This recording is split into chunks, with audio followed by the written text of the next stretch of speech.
আমি ছোটবেলা থেকেই বলতে চাই, আমার ছোটবেলা কাটে রংপুরেই। তো আমার বাবা একজন সার্ভিস হোল্ডার ছিল, গভর্নমেন্ট সার্ভিস হোল্ডার। তো আমরা 4 বোন, আমাদের অ্যাকচুয়ালি ভাই নেই। তো ছোটবেলা থেকেই আমাদের ফ্যামিলিটা কিন্তু একটু রেস্ট্রিক্টেড, মানে আমার বাবা একটু রেস্ট্রিক্টেড প্লাস হচ্ছে রেস্ট্রিক্টেড বলতে মানে কি বলে, মানে হ্যাঁ কনজারভেটিভ। তো আমার স্কুল কাটে রংপুরে। আমি যখন ক্লাস 1-এ ভর্তি হই তখনই আমার বাবা ট্রান্সফার হয়ে রংপুরে চলে আসে, মেইন শহরেই চলে আসে। ইভেন আমার বাবা ওইখানে হচ্ছে পরে আস্তে আস্তে ওখানে সেটেল হয়ে যায় আর কি। তো আমি রংপুরের একটা নামকরা স্কুলেই পড়ি। তো সেখানে আমি খুব ভালো স্টুডেন্ট ছিলাম, মানে ক্লাস 1 থেকে 5 পর্যন্ত আমি, মানে আমার মনে হয় না যে আমি কখনো সেকেন্ড হয়েছি। জি, আমি ফার্স্ট হয়েছি। এবং হচ্ছে ক্লাস 5-এর বৃত্তি পরীক্ষা আমি স্কলারশিপও পেয়েছি। বাট এইটা যে আমি স্কলারশিপটা পাবো আমি কখনো চিন্তা করি নাই, কারণ আমার ধারণা ছিল যে মনে হয় পাবো না। কিন্তু আমার আব্বু সবসময় বলতো যে না, পাবা না কেন। তো সেক্ষেত্রে আমার আব্বুর একটা বিরাট ভূমিকা আছে। দেখা যায় তো আব্বু সারাদিন অফিস করার পর আমাকে পড়াইতো। হ্যাঁ, তো সেক্ষেত্রে আমার একটু বিরক্ত লাগতো। ছোট মানুষ ছিলাম তখন, একটু খেলতে যাইতে পারতাম না। তো আমি আম্মুকে বলতাম যে আম্মু সবাই খেলে, আমি কবে খেলতে পারবো। আর আমাদের বাসা, আমাদের আমাদের অফিস থেকে, মানে আব্বুর অফিস থেকে আমাদের একটা কোয়ার্টার দিয়েছিল, সরকারি কোয়ার্টার। তো আমরা আমাদের ছোটবেলা ওইখানেই বেড়ে ওঠা। তো দেখা যাইতো যে আমার আরো যে 2টা ছোট ছোট বোন আছে তারা খেলতো, আমি খেলতে পারতাম না। এই কারণে আমার নানান কমপ্লেন ছিল আমার আম্মু আব্বুর প্রতি। তারপরে এই আর কি, ওখান থেকে আমি খুব ভালো রেজাল্ট নিয়ে স্কুল শেষ করলাম। তারপরে আমি একটা গভর্নমেন্ট স্কুলে ভর্তি হইলাম। হওয়ার পর ওইখানে আমি ক্লাস, মানে এসএসসি পর্যন্ত খুব ভালোভাবেই আমার পড়াশোনা ছিল। তো এর মধ্যে নানান ধরনের প্রপোজাল পাই, যেটা হয় আর কি। তো আমার তখন কিন্তু সেই মুহূর্তে ওই ধরনের কোনো ইচ্ছা ছিল না, বোঝারও বয়সও হয় না, ইচ্ছাও ছিল না, কিন্তু আমার ভালো লাগতো, আমি খুব এনজয় করতাম। এবং প্রত্যেকটাই হচ্ছে আমি আমার আম্মুকে গিয়ে বলতাম, আম্মু জানো অমুক একটা ছেলে আজকে স্কুলে আসতে আমাকে চিঠি দিয়েছে। এবং প্রত্যেকটা চিঠি কিন্তু আমার আম্মু পড়তো। তো মানে আমার বাবাকে খুব ভয় পাইতাম, মানে যত স্কুল এসএসসি পর্যন্ত এসে আমার বাবার সাথে একটু গ্যাপ ক্রিয়েট হয়েছে, মানে একটু বড় হয়ে গেছি, তখন মনে হচ্ছিল যে একটু নিজের মতো চলবো। তো এইভাবে আমার স্কুল লাইফটা শেষ হলো। এসএসসিও আমি মোটামুটি খুব ভালো করে মানে পাশ করে গেছি, যেটা এক্সপেকটেশন ছিল সেটা হয়তো পারি নাই, বাট রেজাল্ট খুব খারাপও হয় নাই। তো এরপরে আসলো আমার মেইন পয়েন্টও না, মানে আমার কলেজ জীবন। আমি গভর্নমেন্ট সরকারি ওমেন্স কলেজে ভর্তি হইলাম। ওখানেও ভর্তি হওয়ার পরে এই যে এখান থেকে কিন্তু আমার বাবার সাথে আমার আরো একটু বেশি গ্যাপ ক্রিয়েট হইলো। কারণ আছে কি? কারণ আছে বলতে এই যে, মানে আমি খুব ভালো স্টুডেন্ট ছিলাম, আমি সায়েন্স নিয়ে পড়াশোনা করছি। তো আমি খুব ভালো একটা স্কুলে চান্স পাইছিলাম। আনফরচুনেটলি আমি সায়েন্সে চান্স পাই নাই, আমি আর্টসে চান্স পাইছি। কিন্তু আমার আব্বুর খুব ইচ্ছা ছিল আমার একটা মেয়ে ডাক্তার হবে। ও এর মধ্যে একটা কথা বলি, সেটা হচ্ছে আমার বড় আপুর কিন্তু ক্লাস 9 কি 10-এ বিয়ে হয়ে গেছে, কারণ আমার বড় আপু খুব সুন্দরী ছিল। মানে এত পরিমাণ ছেলেদের অত্যাচার ছিল আমাদের ফ্যামিলি থেকে দিয়ে দিয়েছে। কিন্তু আমার বড় আপু মানে বিয়ের পরে কিন্তু সে কিন্তু মাস্টার্স কমপ্লিট করছে। আমার দুলাভাই বাইরে ছিল। তো এর মধ্যে আমি, বড় আপু তো শ্বশুর বাড়িতে চলে গেছে, ওখান থেকে পড়াশোনা, তো সে তার মতো আর কি সংসার জীবন করতেছে। তো আব্বু এখন চিন্তা করতেছে আমার একটা মেয়েকে তো আমি অনেক তাড়াতাড়ি বিয়ে দিয়ে দিছি, আর ওই মেয়েটার থেকে আমার এই মেয়েটা অনেক ভালো, পড়ালেখায় অনেক ভালো, বাকি 2টা তো এখনো ছোট। তো আব্বুর এটা ছিল যে তুমি সায়েন্স নাও। এখন আমার কথা হলো যে আমি খুব ভালো একটা স্কুলে চান্স পাইছি, মানে আমি ওই স্কুলটা ছাড়তে চাইতেছিলাম না। সায়েন্স আর কোনো ফ্যাক্ট না, কিন্তু আব্বু এটা নিয়ে খুব একটু রিয়াক্ট করছে। আমি আর আম্মু অলমোস্ট ভর্তি হইতেও গিয়েছিলাম ওই স্কুলে। ঠিক যে টাইমে আমি ফর্মটা ফিল আপ করবো, ওই টাইমেই আব্বু ফোন দিয়ে আম্মুকে বলছে যে না, আমি ওখানে পড়াবো না, তুমি ওকে নিয়ে আসো। আর ছোটবেলা থেকে আমরা যেটা দেখতাম যে আব্বু একটু খুব রাগী, আব্বু যেটা বলতো আম্মু সেটাই করতো, আর আমরা সেটাই করতাম। তা আম্মু আমাকে বললো যে যাই হোক, তোমার বাবা যেটা চাইতেছে সেটাও তো খারাপ না, তুমি একটু চেষ্টা করো, পাবা। কিন্তু আমার কেন জানি ভাইয়া তখন মনে হয়েছিল যে আমি হয়তো সায়েন্সটা নিয়ে পড়তে পারবো না।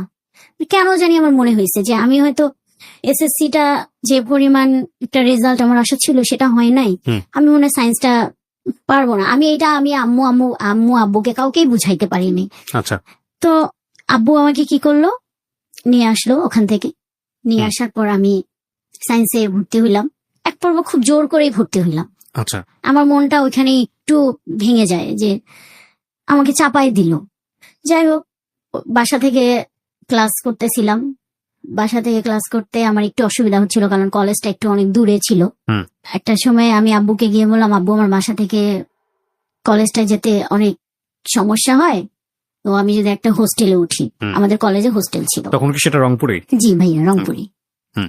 তো আব্বু বলছে যে না, কি এমন অসুবিধা হয়, আমি তো তোমাকে প্রতিদিন বাইকে করে নামাই দিই। আচ্ছা। তা আমি বলছি, আব্বু প্রতিদিন বাইকে করে নামাই দিলে অনেক সময় হয় কি ক্লাসটা যেতে লেট হয়ে যায়। হুম। আর বাসায় আসতে আসতে আমারও খুব টায়ার্ড লাগে, পরে আর মানে রাতে বেশিক্ষণ আমি পড়তে পারি না, ঘুমাই যাই।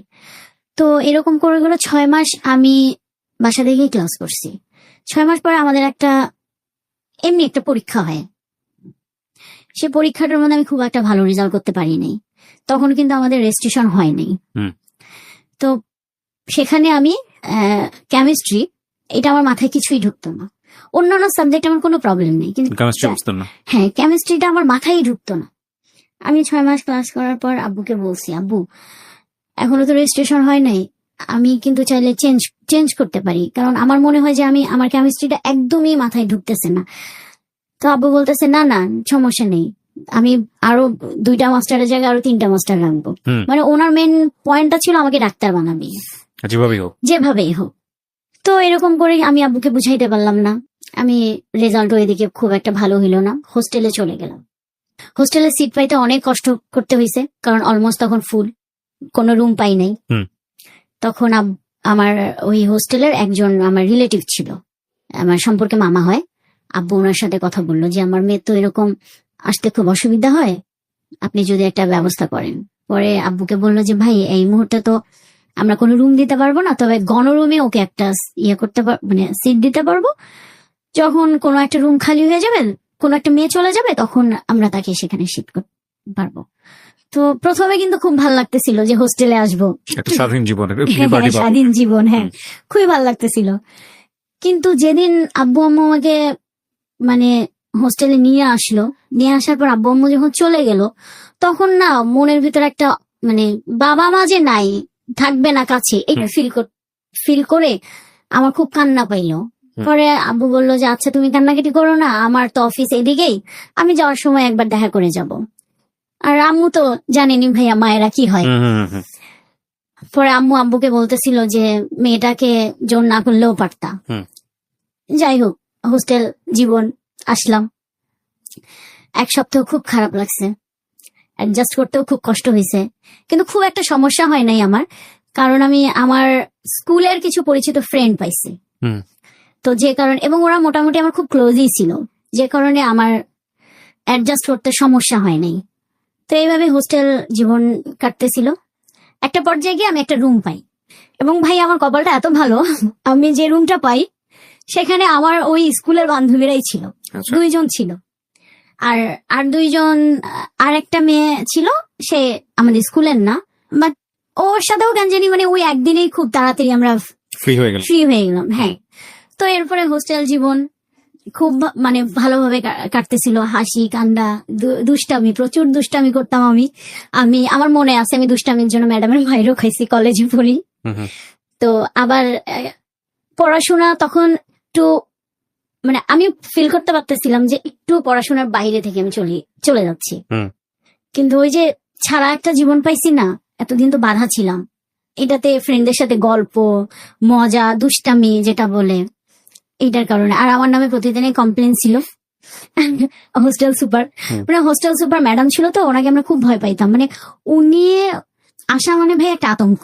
হুম। তারপর এইভাবে আমার এসএসসি রেজাল্ট ফার্স্ট টাইমে একটু খারাপ হলো। HSC or SSC? না এসএসসি, ইন্টারমিডিয়েট। ওকে। প্রথম আমার খারাপ হয়ে গেল, আমি রেজাল্ট বের হইলো, তখন আমি মানে বোর্ড পরীক্ষা খারাপ করলাম, বোর্ড পরীক্ষায় খারাপ হয়েছে। সেকেন্ড টাইম আবার দিয়েছেন? হ্যাঁ, সেকেন্ড টাইমে আবার দিয়েছি। ওই রেজাল্টটা খারাপ যখনই হইলো, তখনই মানে আব্বুর সাথে আবার আরো দূরত্ব বেড়ে গেল। ও কারণ ওকে। আমার থেকে আমার বাবা বেশি কষ্ট পাইছে। হুম কারণ আমার বাবার খুব ইচ্ছা ছিল যে আমি যদি পাশও করতাম, বাবা যেভাবেই হোক আমাকে মেডিকেলে পড়াইতো, আচ্ছা আচ্ছা, প্রাইভেট হলেও। প্রাইভেটে হলো। এবং রেজাল্ট যখন আসলো, আমরা রেজাল্ট শিট পাওয়ার কিছুদিন পর আমার মার্কশিটটা পাই না, তখন দেখা গেল যে আমি সায়েন্সে, মানে সায়েন্সের যে সাবজেক্টটা কেমিস্ট্রি, ওই এটাতে chemistry? ফেল করছি। হ্যাঁ, ও। বাকিগুলো আমার মোটামুটি ভালোই ছিল। তো আব্বু ডিসিশন নিল আমাকে কেমিস্ট্রিতে আবারই পরীক্ষা দেওয়া হবে। হুম। আমি আব্বুকে তখন বলছি, না আব্বু, তাহলে আমি আর পড়াশোনাই করব না, কারণ আমার মাথায় ঢোকে না। আমার যদি না ঢোকে, আমি নিতেই পারতেছি না, তাহলে আমি কিভাবে পড়বো? তখন যাই হোক, আমার আম্মু অনেক বুঝাইলো, আম্মু খুব সাপোর্ট করছে, এখনো আম্মু খুবই সাপোর্ট করে আমাকে। আম্মুর সাপোর্ট করার পর আব্বু একটা সময় বুঝলো, কিন্তু আব্বুর মন থেকে ওটা আসলো না। যাই হোক, আমি পরের বার নতুন করে আবার ভর্তি হলাম। হিউম্যানিটিস? হিউম্যানিটিস না ভাই, আমি কমার্সে ভর্তি হলাম। আচ্ছা। তখন আব্বু বললো, ঠিক আছে হিউম্যানিটিস না, কমার্সে তুমি ভর্তি হও। কমার্সে ভর্তি হইলাম। যাই হোক, কমার্সের রেজাল্ট আমার খুবই ভালো হইলো, খুব ভালো বলতে মোটামুটি ভালো। হুম। তারপরে এখন ভার্সিটি পরীক্ষা, অনেকগুলো ভার্সিটি পরীক্ষা দিয়েছি, কিন্তু আমি চান্স পাইনি। ঢাকা ভার্সিটিতে আমি ইংলিশে ফেল করছি, নাহলে আমার অনেক ভালো স্কোর ছিল, ইংলিশে ফেল না করলে আমার মনে হয়ে যাইতো। হুম। এইটাতেও আব্বু বড় একটা ধাক্কা খাইব। তারপরে আমি তখন চিন্তা আসলো, আমার সব ফ্রেন্ডরা ঢাকায় ভর্তি হইতেছে, আমি ঢাকায় ভর্তি হব। আব্বুর আগে বললো, আমি তোমাকে আর ঢাকা টাকা কোনো কিছু নেই না, রংপুরে আমাদের এখানে অনেক, মানে রংপুরে আমাদের এখানে ভার্সিটিও আছে, যেটা রোকেয়া বিশ্ববিদ্যালয় এখন হয়েছে, আর খুব ভালো একটা নাম করা জাতীয় বিশ্ববিদ্যালয় আছে। তো বললো যে এই দুইটার মধ্যে তোমাকে আমি একটা ভর্তি করাই দেবো। কিন্তু আমার ওই যে ঢাকায় আসবো, আমি সব ফ্রেন্ডরা ঢাকায় গেছে, ওরা সবাই ঢাকা থেকে বাসায় আসবে, আমার সাথে দেখা হবে, আমি এখানে এখনো পড়ে আছি। কারণ মানে এমনও স্টুডেন্ট ঢাকায় ভর্তি হয়েছে, আমার কাছে ওইটাই মাথার মধ্যে ঢুকছে যে তারা আমার থেকে মানে অনেক খারাপ স্টুডেন্ট ছিল, আমি তো ভালো ছিলাম, আমি কেন ঢাকায় পড়বো না? সে এসে বলবে আমি হচ্ছে ঢাকায় পড়ি, আমার এটা কেমন লাগবে না? এই একটা জেদ থেকে আব্বুর আমার জেদের কাছে পারলো না আর। আব্বু বলছে, ঠিক আছে আমি ঢাকায় তোমাকে ভর্তি করাই দিই। তো আমার এক ভাইয়া তখন মার্চেন্টাইজিং এ পড়াশোনা করে শান্তমরিয়ামে, ভাইয়ের সাথে কথা বললো। আমাদের ঢাকায় তখন মোটামুটি রিলেটিভ থাকলেও মানে ওই রকম কারোর সাথে তেমন কোনো আমাদের যোগাযোগ ছিল না। আমার ওই ভাইয়া ছিল আমার মেজো মামার ছেলে। তো আব্বু ভাইয়ার সাথে কথা বললো। তো ভাইয়া আমাকে বললো, আচ্ছা ঠিক আছে, মানে আব্বুকে বললো যে ঠিক আছে পুপা, আপনি তাহলে ওকে নিয়ে আসেন, আমি দেখি এখানে ফর্ম। তো আমার আবার ইচ্ছা ছিল ফ্যাশন ডিজাইনিং পড়া। শান্তামরিয়াম? শান্তমরিয়াম। ওকে। তো শান্তমরিয়াম ফ্যাশন ডিজাইনিং এ পড়বো। আব্বু এটাতে রাজি হইলো যে আচ্ছা ঠিক আছে পড়ো, এখন আমি তোমাকে কোনোটাই বাধা দিব না, তোমার যা ভাল লাগে তুমি পড়ো, কারণ you are out of my track. হ্যাঁ। পরে ফ্যাশন ডিজাইনিং এ পড়বো, এই একটা খুবই মানে এক্সাইটেড আমি। ঢাকায় আসলাম, যেদিন আমি ভর্তি হব ওই দিন আমি ফর্ম ফিল আপ করবো, ঠিক ওই মুহূর্তে আবার আমার বাধা।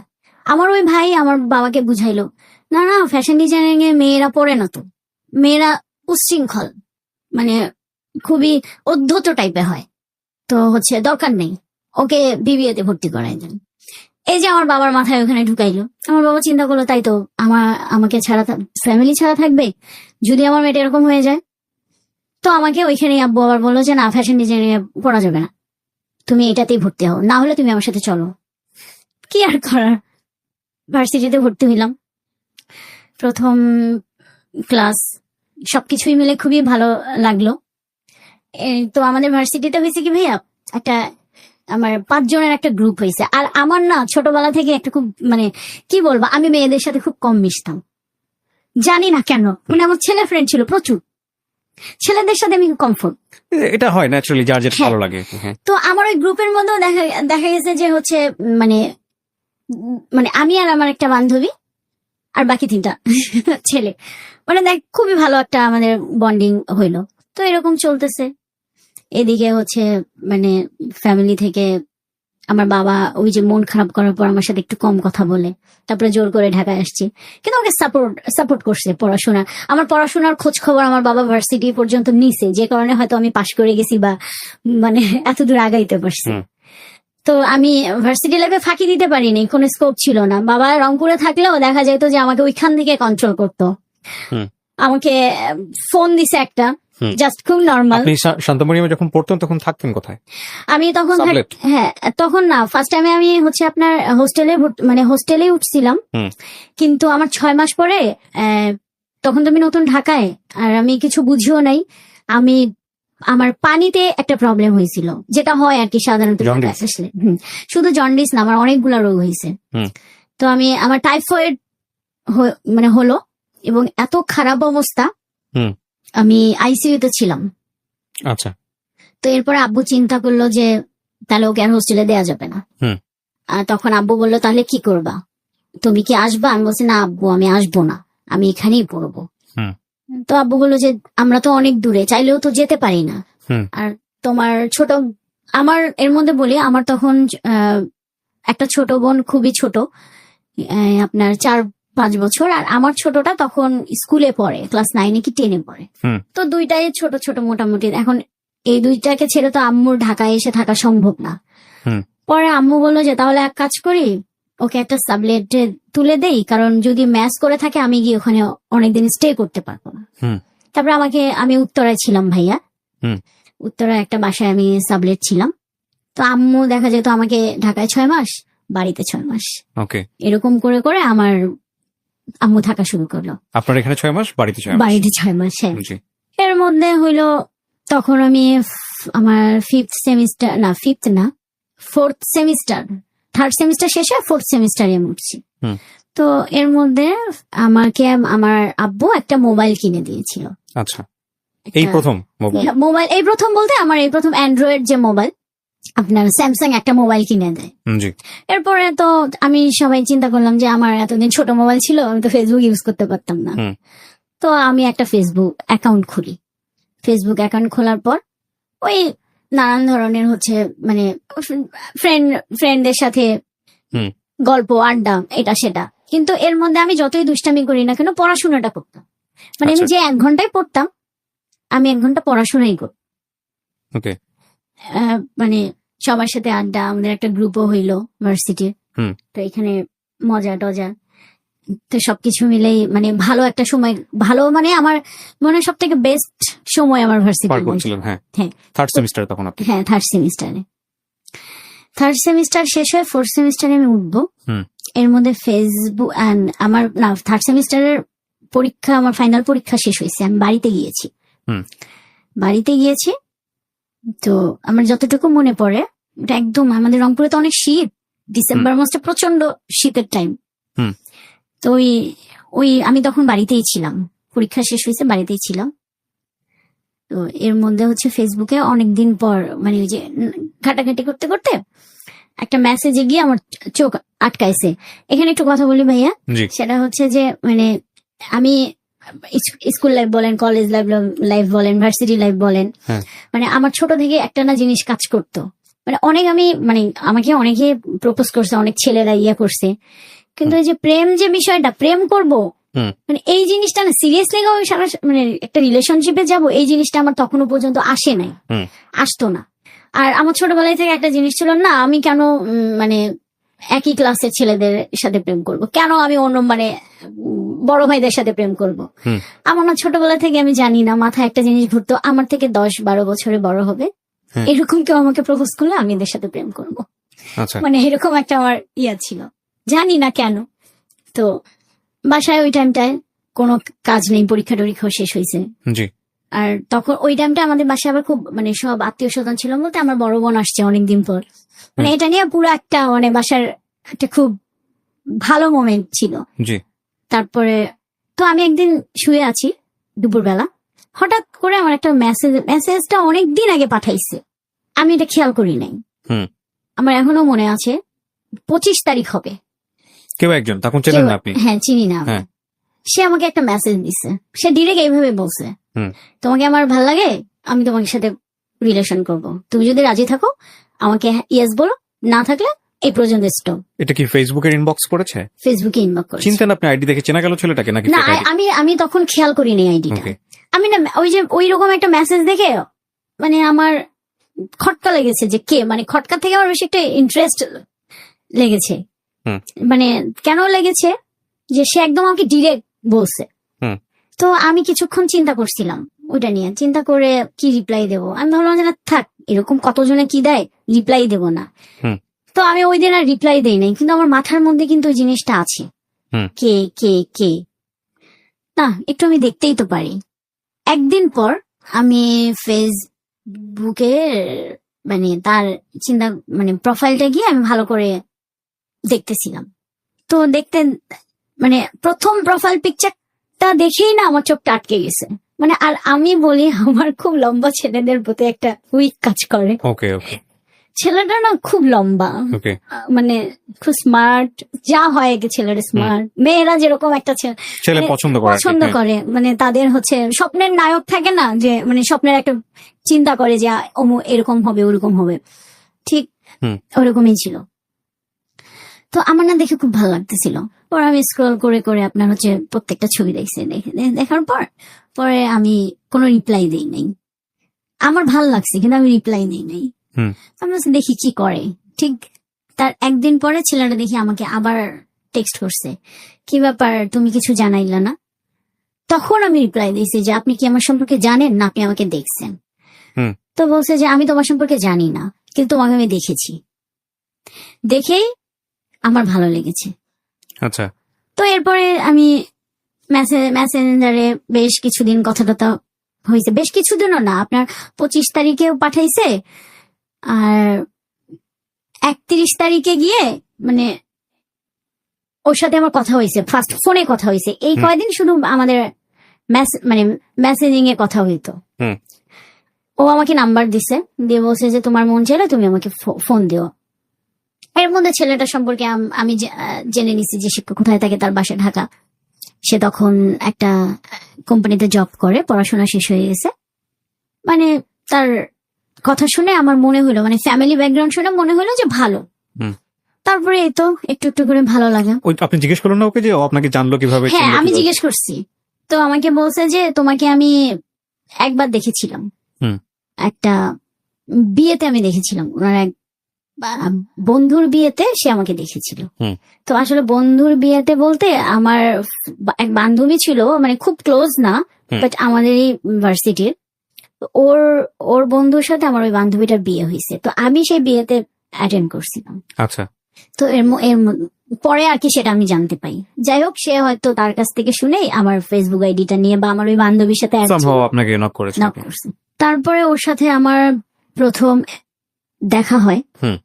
মানে প্রথম 3-4-5 মাস খুব ভালো একটা সময় কাটছে, মানে ও হুম। খুব টেক কেয়ার করে ইয়ে করে। আমার কাছে মনে হচ্ছিল যে তখন খুব ভালো লাগতো, আবার একটা সময় খুব বন্দিও লাগতো। হুম। কারণ প্রত্যেকটা কাজে সে ইন্টারফেয়ার করতো। হুম। মানে এখানে গেলে তাকে বলে যেতে হবে, ওখানে গেলে বলে যেতে হবে, মোবাইল কেন, এটা মানে যা হয় আর কি। তো একটা পর্যায়ে সে আমাকে কিছু ইশারা ইঙ্গিতে বুঝাইতে চাইলো যে তার মানে একটা কিছু দরকার বা হুম। যে ব্যাপারটা। তখন আমি ওকে বুঝাইলাম যে দেখো আমি খুব প্রত্যন্ত একটা অঞ্চল থেকে উঠে আসছি, হুম। আমি এইভাবে বড় হই নাই। তোমাকে আমার ভালো লেগেছিল, আমার মনে হয়েছিল যে তোমার সাথে আমার রিলেশন একটা ক্রিয়েট করা যায়, হুম। এবং তুমিও সিরিয়াস আমিও সিরিয়াস ছিলাম। তো ব্যাপারটা হচ্ছে, তো তুমি যেটা করতে চাচ্ছ সেটা এই মুহূর্তে সম্ভব না। আমি খুবই একটা কনজারভেটিভ ফ্যামিলি থেকে উঠে আসছি। হুম। তো আমাদের যদি মানে যা হবে বিয়ের পর। কিন্তু সে তখন ঠিক আছে, ওকে আমি তোমাকে একটু পরীক্ষা করলাম, দেখি এখনকার মেয়েরা অনেকে ইয়ে হয়, এইভাবে সে আমার ব্রেন ওয়াশ হুম। মানে করতো। সব থেকে ব্যাপার যেটা ভাই আমার জন্য খুবই একটা মানে শকিং একটা ব্যাপার, হুম। সেটা হচ্ছে যে ওর সাথে আমার ব্রেকআপ হওয়ার কারণটা হলো, আমার যে খুব ভালো ফ্রেন্ড ছিল, হুম। সামহাউ সে তার সাথে কোনো একটা ভাবে কানেক্ট হয়ে যায়। আচ্ছা কানেক্ট হওয়ার পর তাদের মধ্যে একটা রিলেশন ক্রিয়েট হয়, যেটা আমি জানতাম না। হুম। মানে মানে সে আমাকে বুঝতে দেয়নি। মানে হয় না যে অন্যদিকে ডাইভার্ট হয়ে গেলে আমার দিক থেকে সরে আসা বা একটু সময় কম দেওয়া, মানে আমি কোনোভাবেই বুঝতে পারিনি। হুম। তো একদিন যখন ব্যাপারটা আমার সামনে চলে আসলো, খুব বাজেভাবেই সামনে চলে আসছে, হুম। তখন আমার অবস্থাটা এতটাই খারাপ ছিল, আমি ওকে মানে তখন ওর প্রতি আমার এত একটা ব্যাড ইমপ্রেশন যেটা বলেন, মানে এত একটা খারাপ অনুভূতি তৈরি হইলো হুম। যে আমি ওকে যে জিজ্ঞাসা করব সেই রুচিটাও আমার হয়নি। মানে আমার কাছে মনে হলো যে এটাই কি লাইফের একটা পার্ট, হুম। এটার জন্য কি মানে এত বড় একটা মানে সে আমাকে কষ্ট দেবে। ওই যে ওইখান থেকে আমার মাথার মধ্যে একটা ইয়ে ঢুকছে হুম। যে এটাই বুঝি লাইফের একটা পার্ট, ভালোবাসা কিছু না। আমার তো কোনো কমতি ছিল না, কিসে কমতি, এটাই আমার সবসময় মনে হইতো। আচ্ছা তো এরপরে যাই হোক, সে অনেকবার আমার সাথে যোগাযোগ করার চেষ্টা করছিল। আমার ওইখান থেকে ওই দিনের পর থেকে একদমই টোটালি ক্লোজ। এরপরে আমার মাঝখানে খুব বাজে একটা অবস্থায় গিয়েছিল, কারণ রিলেশন ব্রেকআপ হয়ে গেছে, একটা এতদিনের অভ্যাস এই একটা ঘটনাকে কেন্দ্র করে আপনার রিলেশনশিপ ব্রেকআপের দিকে চলে গেল। চলে গেছে। ওকে। তো তখন আমি চিন্তা করলাম, না আমি আর কোনো রিলেশনশিপেই জড়াবো না, আমার এসবে দরকার নাই, আমি পড়াশোনা করি। আচ্ছা, বাট এটা নিয়ে আপনার মধ্যে মেন্টালি কোনো ইফেক্ট তৈরি হলো না? মেন্টালি ইফেক্ট তৈরি হয়েছিল, কিন্তু তখন আমার ফ্রেন্ড আমাকে খুব সাপোর্ট দিছে যে তুমি পড়াশোনায় মনোযোগ দাও, অন্য কোনো মানে কাজকর্মে বেশি বেশি করে তুমি ইয়া করো, ফোকাস করো, পড়াশোনাটা করো। তারপরে আমার সব থেকে, আমি আম্মুর কথা না বললেই হয় না, আম্মু আমাকে খুবই সাপোর্ট করছে। ওকে, বাট আপনি শেয়ার করেছিলেন সবার সঙ্গে? আমি আমার আম্মুর সাথে শেয়ার করছি, আম্মু খুবই সাপোর্ট করছে, আম্মু আমার সাথে ফ্রেন্ডের মতো মেলামেশা করছে। তো যে কারণে না, মানে আমার ফ্যামিলি বলেন, আমার ফ্রেন্ড সার্কেল বলেন, আমি না খুব তাড়াতাড়ি ওইটা কাটায় আসছি। কিন্তু ভাইয়া কাটায় আসলে ওই যে আমার মাথার মধ্যে ওইটা চেপে বসছে যে আসলে ভালোবাসা কিছু নাই, ভালোবাসা যদি আমরা ধরে রাখতে চাই তাহলে এটা দরকার, নাহলে এত ভালোবেসেও আমি একটা মানুষকে কেন ধরে রাখতে পারলাম না। আমার মাথার মধ্যে ওইটা চেপে বসছে। যাই হোক, তারপরে আমার এরকম কোনো ইয়ে ছিল না, আমি পড়াশোনা শেষ করলাম আমি 2016-তে। আমার বিবিএ শেষ হয়ে গেল। এর মধ্যে আমি মানে জব সার্চ করতেছিলাম, যে পড়াশোনা তো হয়ে যায়, আমি একটা জব সার্চ করি। তো জব সার্চ করতে করতে সামহাও আমি একটা জবে ঢুকে পড়ি। ওখানে আমার জব ভালোই চলতেছিল, আমার কোনো মানে অন্য কোনো প্রবলেম ছিল না, মানে রিলেশনশিপ এগুলো ধরনের কোনো প্রবলেম নাই। ফ্যামিলির সাথে আমার আন্ডারস্ট্যান্ডিং ভালো, আমার ফ্রেন্ডদের সাথে আমার আন্ডারস্ট্যান্ডিং ভালো, এই যে দুষ্টামি মজা, ফ্যামিলি ফ্রেন্ড, খুবই ভালো একটা জীবন আমি পার করতেছিলাম। হঠাৎ ওই কাজের সূত্রে আমার অফিস থেকে, আমার অফিসের একটা ফেব্রিক্স এর প্রবলেম হয়েছিল। আমার এমডি স্যার তখন সিঙ্গাপুরে ছিল। তো আমি যেহেতু ওখানকার মার্কেটিং ম্যানেজার হিসেবে ছিলাম, তো স্যার আমাকে বলছে যেহেতু তোমার আন্ডারের এটা কাজ, তো আমি চাই ব্যাপারটা তুমি হ্যান্ডেল করো, আর যেহেতু আমিও এখন দেশের বাইরে। তো আমি বললাম ঠিক আছে স্যার, আমি দেখি স্যার আমি কতটুকু করতে পারি, আমি ট্রাই করবো আমার মতো করে। আমি তো ওই প্রথম দিনই আমার ওনার সাথে দেখা, আমি ওই একটা প্রবলেম নিয়ে আমাদের যে প্রোডাকশন ম্যানেজার ছিল ওনাকে নিয়ে আমি ওনার অফিসে যাই। আমি এখানে একটু ছোট্ট করে বলি, একটা ফ্যাব্রিক্স এর ডিজাইনের ভুল হয়েছিল, মানে একটা ডিজাইন পুরাটাই উল্টা হয়ে গেছে। তো এটা তো কোনোভাবেই তো বায়ার অ্যাকসেপ্ট করবে না, কিন্তু আমার মালিকের কথা হলো এটা বায়ারকে অ্যাকসেপ্ট করাইতে হবে। কিভাবে করাবা, কোন মানে ব্রেন খাটাইলে, বুদ্ধি দিয়ে এইটা তুমি চালাইতে পারবা, কারণ এখানে আমার অনেক প্রফিট লস হয়ে যায়। তো এইটা হচ্ছে তুমি ম্যানেজ করো, আমি মনে করি তুমি পারবা। তো আমি ওইটা নিয়ে ওনার সাথে কথা বললাম, ফোনে কথা বলি first time. As usual sir actually যা হবার হয়ে গেছে, একটু দেখেন স্যার কোনোভাবে ম্যানেজ করে। আমি ওনাকে চাচ্ছিলাম যে কনভিন্স করে ম্যানেজ করে উনি বায়ারকে কনভিন্স করুক, আমার জিনিসটা যেন শিপমেন্ট হয়ে যায়, নাহলে আমার কোম্পানি সত্যি একটা খুব বড় একটা লস খেয়ে যাবে। পরে উনি বললো আচ্ছা আপনি এক কাজ করেন, আর সব থেকে মজার ব্যাপার হলো উনি আমাকে যতই বুঝাইতেছিল ডিজাইনটা, আমি ঠিক তার উল্টা বুঝতেছিলাম। একটা পর্যায়ে উনি খুবই বিরক্ত, উনি আমাকে বললো তুমি ইয়া করো, আপনি ইয়া করেন, আপনাকে ফোনে আমি বুঝাইতে পারবো না, আপনি আপনার টিম নিয়ে আমার অফিসে চলে আসেন। আমি পরে বললাম ঠিক আছে স্যার, তাহলে আমি আজকে যাব না, কালকে একদম সকালে আমি আপনার অফিসে চলে যাই। আমি ওনার অফিসে চলে গেছি, মানে ওনার অফিসে যাই, আমি আমার টিম নিয়ে বসে আছি। তো সব এখানে একটা মজার কথা বলি, ওনার যে নাম, ওই নামে ওই অফিসে আরো 4 জন। আমি রিসেপশনে বসে আছি, আমি তো তখন পর্যন্ত ওনাকে দেখি নাই, আমার সামন দিয়ে উনি ঘুরপাক করতেছে। আমি যে রিসেপশনে বলছি যে আমি মানে ওনার নাম বলছি যে আমি অমুক স্যারের সাথে দেখা করতে আসছি, তো ওনারা, আর আমি এখানে একটা ছোট্ট ভুল করি, মানে আমি ওনার পুরা নামটা বলি নাই, না বলে জাস্ট একটা নামের পার্ট বলছি, তো যে কারণে ওই নামের পার্টটাই অফিসের আরো 3-4 জন আছে। তো উনি রিসেপশন থেকে আমাকে কনফার্ম করলো, ম্যাডাম আপনি একটু বসেন, স্যার তো বাইরে গেছে, স্যার আসতে একটু লেট হবে। আমি বসে আছি, কিন্তু যে যার কাছে আমি গিয়েছিলাম সে আমার সামন দিয়ে ঘুরপাক করতেছিল, মানে উনিও আমাকে খুঁজতেছিল যে কি ব্যাপার, ওনার আসার কথা ছিল, উনি এখনো কেন আসতেছিল না। তো এরকম করে 1 ঘন্টা চলে গেছে, যাওয়ার পর উনি আমার সামনে আসছে, সে আমাকে জিজ্ঞাসা করছে যে আমার যদি খুব ভুল না হয় তাহলে আপনি কি সুভা? তো আমি চেয়ার থেকে মানে উঠে দাঁড়ায় ওনার মুখের দিকে তাকায় আছি, এমন ভাবে তাকায় আছি, হুম। মানে আমি কি বলবো। পরে আমি খুব আস্তে করে বললাম যে জি স্যার আপনি। হুম। বলছে যে আপনি তো আমার কাছেই আসছেন। আমি আর কি বলবো হ্যাঁ, লজ্জায় মানে মাথা একদম নিচু করে ফেলছি। বলছে যে আপনি আপনি কি বলছেন রিসেপশনে? আমি বলছি স্যার আমি অ্যাকচুয়ালি এটা বলছি। পরে হুম। বললো আচ্ছা আমার ঠিক আছে সমস্যা নেই, এটা হইতেই পারে, এই নামে 4 জন আছে তো ওরা বুঝে নেই। হুম। যাই হোক আমরা আমাদের ওই প্রবলেম নিয়েই কথা বলতেছিলাম। হুম। উনি খুব হেল্প করছে ওই ব্যাপারটায়। আচ্ছা। আমি বললাম যে স্যার এটা একটু দেখেন, আপনি কোনোভাবে বায়ারকে যদি এটা শিপমেন্ট করাইতে পারেন তাহলে আমাদের খুবই প্রবলেম হয়। পরে আমার টেকনিশিয়ান যে ওখানে ছিল, তাদের টেকনিশিয়ান মিলে আমরা ওইখানেই আর কি বুদ্ধি পরামর্শ করতেছিলাম যে কিভাবে এই জিনিসটাকে আমরা সলভ করি। হুম। পরে উনি বললো যে দেখেন এইভাবে করতে পারেন, সেক্ষেত্রে হচ্ছে মানে যদি আর কি ওয়াশে যদি আমার জিনিসটা ফেসে না যায়, যদি ফেসে না যায় আমার কোনো প্রবলেম নেই, হুম। ফেসে গেলে আমার প্রবলেম, কারণ আমার ওটা আমি শিপমেন্ট করতে পারবো না, বায়ার নেবে না। আর সব থেকে বেটার হয় আপনি এখনই যান, আপনি ডিরেক্ট বাইং অফিসে চলে যান, আমি নাম্বার দিতেছি, দেখেন উনি কি করতে পারে। ওকে। পরে আমি সাথে সাথেই আর এর মধ্যে উনি বললো যে আমি তাহলে আমার অফিসে ডিএমডি স্যারের সাথে কথা বলি, যেহেতু আপনি একটা মেয়ে মানুষ আসছেন। হুম। তারপরে ভাইয়া আমি সাথে সাথেই চলে গেলাম হুম। ওই বাইং অফিসে, ওনার সাথে দেখা করলাম, কিন্তু ওখানে গিয়ে খুবই একটা আশানুরূপ রেজাল্ট হইল না। খুব আচ্ছা। মানে মন খারাপ একদম আমার। আমি বাসায় চলে আসলাম। এর মধ্যে তো আমার বস কি হইলো আমি কিচ্ছু জানি না, দোষটা কার? আমি বলছি স্যার দোষটা আসলে কারোই না, আবার মানে আমাদেরই। হুম।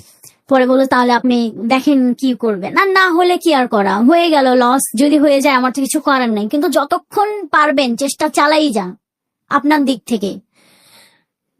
পরে আমি ওই স্যারকে আবার ফোন দিলাম যে স্যার আমার তো পারলাম না, স্যার আপনি প্লিজ দেখেন কি করেন। হুম। তখন উনি আমাকে আর ওদের ওই মুহূর্তে কিন্তু কোনো সময়ও নেই, কারণ শিপমেন্টের অল্প কিছুদিন বাকি আছে, নতুন করে আবার ডেভেলপমেন্ট করা, স্যাম্পলিং করা, মানে আরো 15 থেকে 20 দিনের ব্যাপার, যেটা ওদের আর নাই কিন্তু সময়।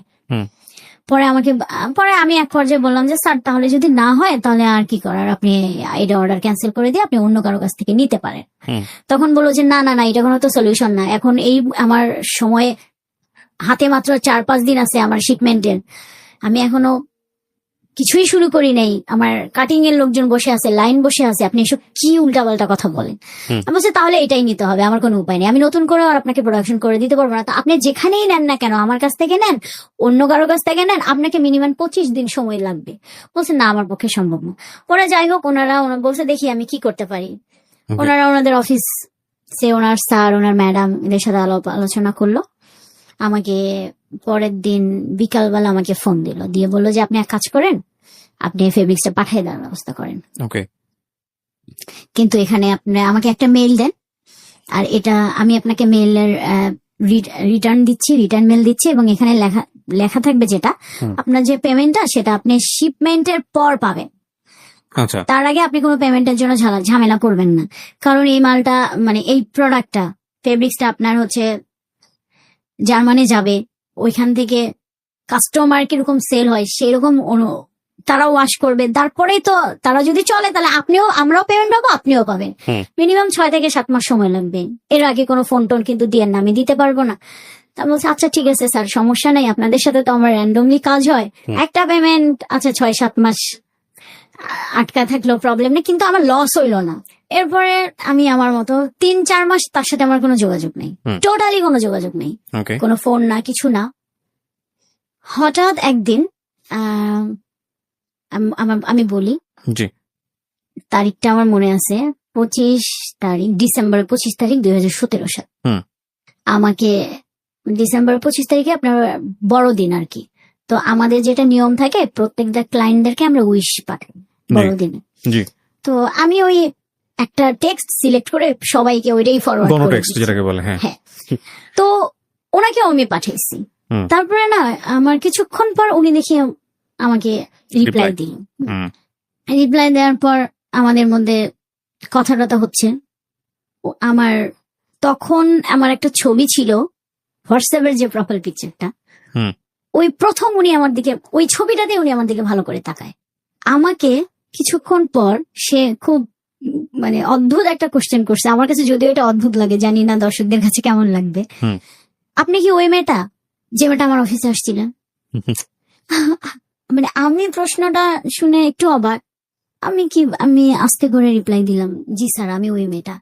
হুম। বলছেন না, রিকোয়েস্ট কি আপনি পাঠিয়েছিলেন? আমি রিকোয়েস্ট পাঠিয়ে হুম। উনি পাঠাইছে। মানে উনি মানে না, এটা ফেসবুকে না তো ভাইয়া, এটা হোয়াটসঅ্যাপের কথা বলি। হুম। হোয়াটসঅ্যাপে আমি যে মেসেজটা করছিলাম না, এরপর থেকে উনি আমাকে রিপ্লাই, এবং আমার যে হোয়াটসঅ্যাপে ছবিটা দেওয়া ছিল সেটা উনি ফার্স্ট ওই দিনই আমাকে নোটিস করে ওই ছবিটাতেই, হুম। এবং নোটিস করার পরে আমাকে এই টেক্সটটা করে। পরে আমি ওনাকে রিপ্লাই দেয় জি, বলছেন না হতেই পারেন না। আমি বললাম যে কেন? বলছেন না হতেই পারে না, এত ডিফারেন্ট হয় একটা মানুষ কিভাবে। হুম। এই যে ওইখান থেকে এই একটা ইস্যু নিয়ে ওইখান থেকে আমাদের মানে কথা, ফেসবুকে চ্যাটিং, তখন পর্যন্ত আমরা ফোনে কথা বলিনি। হুম। তো এরকম করতে করতে মানে আমি বুঝতে পারতেছি উনি আমাকে কি জানি বলতে চায়, বাট আমি অ্যাভয়েড করে যাই। হুম। উনি কি বলতে চায় আমি অ্যাভয়েড করতে যাই। উনি আমাকে শুধু বলে যে আপনাকে আমার একটা কিছু কথা বলার আছে, হুম। এই পর্যন্ত। আমি যখনই জিজ্ঞেস করি কি, না থাক অন্য একদিন বলবো। এইভাবে আরো 2 মাস চলে গেল। আচ্ছা। যাওয়ার পর একদিন আমাকে বলল যে না আপনাকে নিয়ে আমার অনেক ডাউট আছে। আমি বলছি কেন? বলছে যে তখন পর্যন্ত কিন্তু আমাদের আর ফেস টু ফেস দেখা হয়নি। হুম। বললো যে না। আমি বলছি কেন, আমাকে নিয়ে আপনার কি ডাউট? বলছে আপনি এই মেয়েটা হইতে পারেন না। হুম। তো আচ্ছা যদি এই মেয়েটা হন তাহলে এক কাজ করেন, আপনি আমার অফিসে চলে আসেন। হুম। আমি তখন বললাম আমি অফিসে যাব, আমার অফিসে যাওয়ার তো একটা রিজন লাগবে। বলছে কোনো সমস্যা নাই, আমি আপনাকে মানে আপনার বসকে সিসিতে রেখে আমি একটা আপনাকে মেইল পাঠাই। ওকে। তাহলে তো এটা আপনার বস দেখলেই তো আপনি তো একটা কারণ পাইলেন, পাবেন। তো উনি তাই করলো। আমি এর মধ্যে কিন্তু আমাদের টুকটাক প্রতিদিনই কথাবার্তা হয়, রাতেও চ্যাটিং হয়। তারপরে আমি যাই পরের দিন, তো স্যার আমাকে ডেকে বলো যে এরকম তো উনি একটা মেল দিয়েছে, দেখো তো কি প্রবলেম। পরে আমি পরের দিন অফিসে গেলাম। তো যেহেতু আমি ওই দিন কোনো কাজেই যাব না, কাজের কত সালের ঘটনা এটা যখন শুরু হচ্ছে? 17 সালে, কয়েকদিন আগে। হ্যাঁ।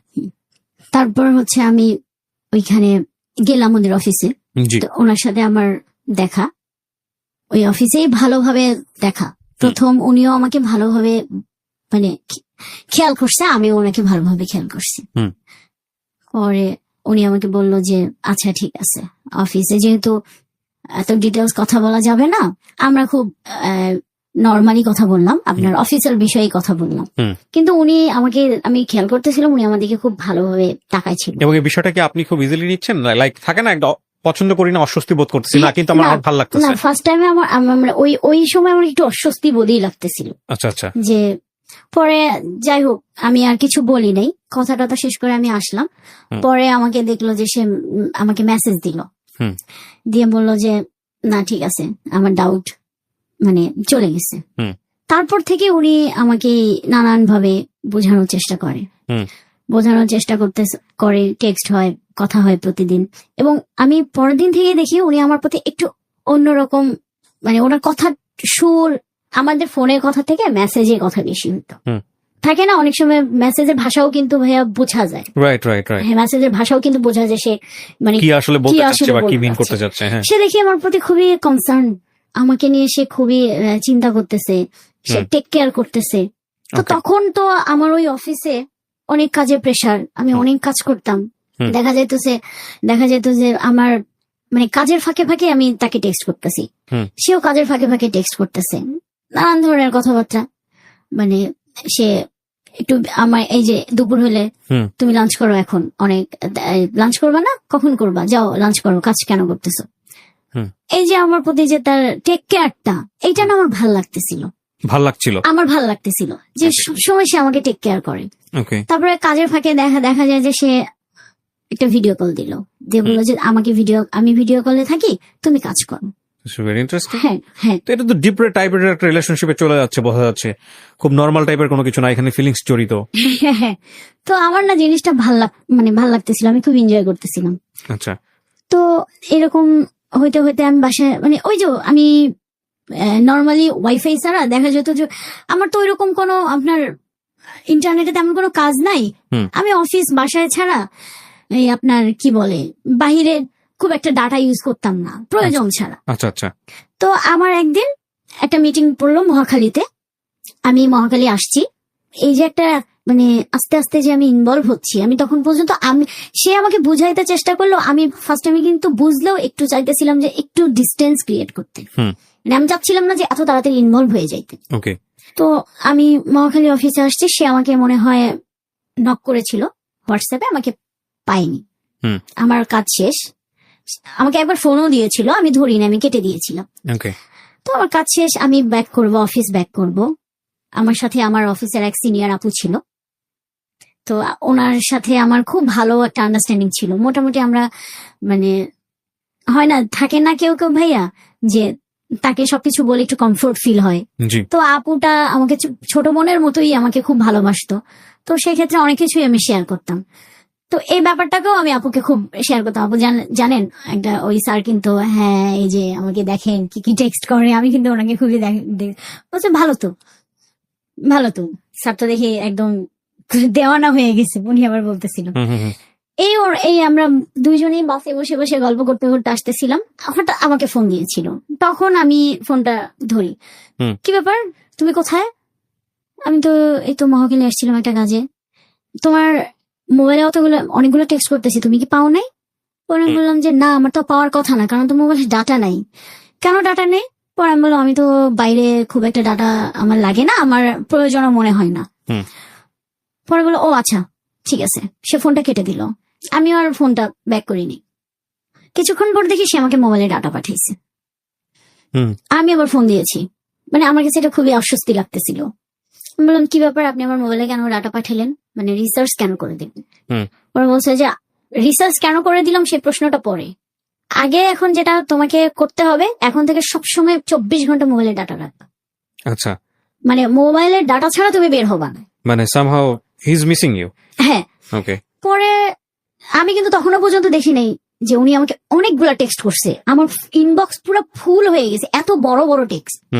তো আমাকে বললো আর তুমি এখন কথা বলবা না, তুমি কি আমার টেক্সট দেখছো? আমি বলছি না। তো বলছে তাহলে তুমি ফোন কাটো, কেটে তুমি টেক্সট গুলা দেখো। ওরা দেখি যে একটার পর একটা আসতেই আছে। তো আমি কয়েকটা দেখছি, কারণ এত টেক্সট এত বড় বড় ওই মুহূর্তে আমার মানে পড়তে চাইতেছিলাম না, কারণ আমি বলেন জার্নিতে মোবাইল চালাইতে পারি না, আমার মাইগ্রেনের প্রবলেম, তো আমার মাথা খুব ব্যথা করে। তো আমি ওনাকে শুধু একটা রিপ্লাই দিলাম যে বাসায় গিয়ে আমি আমার মতো, তা সে আমাকে মিস করতেছে, বাট তখন পর্যন্ত আমার সেই মিসিং ভাবটা আসেনি। আমি আমার মতো অফিসে গেলাম, কাজ করলাম, বাসায় আসলাম, এর মধ্যে টুকটাক তো কথাবার্তা হচ্ছে। বাসায় আসার পর সে আমাকে আবার ফোন দিয়েছে, বাসায় ঢুকছো? হ্যাঁ। তুমি কি টেক্সট গুলো পড়ছো? তো আমি বললাম যে আমি তখন বলছি যে আমি তো মাত্র বাসায় ঢুকলাম, আমি একটু ফ্রেশ হই, তখন আমি উত্তরায় থাকি। তো বললো যে আচ্ছা ঠিক আছে, আর আমিও বাসায় যাচ্ছি। আমার আচ্ছা ঠিক আছে, আপনি বাসায় যান। আমি ফ্রেশ হইলাম, হয়ে টেক্সট গুলা পড়লাম, মানে এত টেক্সট এত বড় বড়, আমার এত কিছু মনে নাই, অনেক বড় বড় তো মনে থাকে না, কিন্তু আমার লাস্টের একটা কথা খুব মানে ভালো লাগছে পড়ে, যে সে আমাকে সারাদিন খুব মিস করতেছিল। তারপরে এরকম করে করে কথা হইতে হইতে আমিও একটা পর্যায়ে ইনভলভ হয়ে গেলাম। মানে আপনি মানে জায়গা থেকে গ্রিন সিগন্যাল দিলেন।